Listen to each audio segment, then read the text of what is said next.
Vega is the rate of change of an option's extrinsic value given a 1% change in implied volatility. In previous sections, you learned that option prices drive implied volatility. When people buy options, IV goes up. When people sell options, IV goes down. With that said, Vega is very closely tied to the human nature aspect of trading. When investors are fearful in buying options to speculate or hedge their stock investments, IV tends to spike.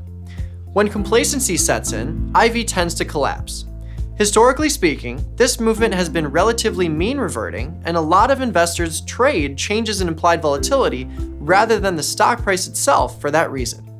Let's take a look at an example and see how this works. Vega is a positive number for option buyers and a negative number for option sellers. Option owners would benefit from an increase in IV because that means more people are buying the same option and increasing the price of it.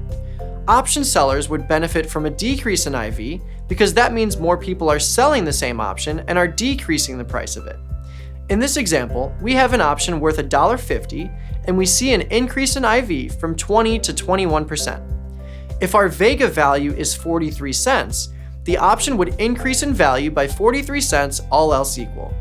If I owned this option, the increase means my option is now worth more and I could sell it for a 43-cent profit right now. This is the coolest aspect of Vega. It gives us the potential to profit rapidly even if the stock price hasn't changed much. This works both ways though, as an option seller would be hurt by this increase in IV if they had already sold the option at $1.50. Vega is the opposite of theta when it comes to expiration cycles. You learn that theta decreases as you go further out in time and increases as you get closer to expiration. Vega is just the opposite. Near-term expirations will have much lower Vega exposure than longer-term expirations. When you think about it, this makes perfect sense. Since Vega is the rate of change of extrinsic value given a 1% change in the underlying's implied volatility, and all extrinsic value will be $0 at expiration, short-term cycles tend to ignore changes in Vega. If my option is going to expire in a few hours, a big change in IV won't really affect the price that much.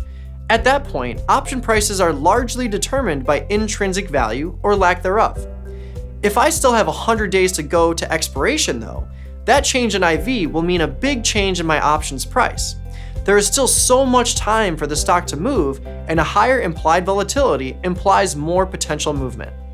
This would boost the extrinsic value of the long-term option much more than something that's about to expire. Because options that have time left to expiration are so sensitive to Vega, we try to be very selective with trade entry.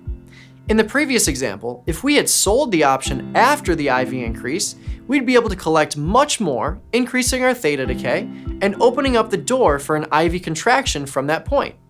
If we had sold the option at $1.93 instead of $1.50 and saw a 1% contraction in IV a few days later, all else equal, we could buy back the option for $1.50 and secure a 43-cent profit well before expiration. This brings us back to the concept of IV rank and really explains why we like to sell options when implied volatility and IV rank are high and avoid selling options in low IV rank environments. The higher the IV rank, the more extrinsic value the options have, relatively speaking. Extrinsic value, theta, and Vega all have the same relationship from a strike perspective. The closer we get to the stock price, the higher extrinsic value, theta, and Vega numbers we'll see. A straddle will have higher extrinsic value, theta, and Vega numbers than a strangle because the options are sold at the money in a straddle compared to out of the money in a strangle. If there's a contraction in IV from the point we sell a straddle, this indicates that options have lost value and we might be able to buy it back for a lower price to secure a profit.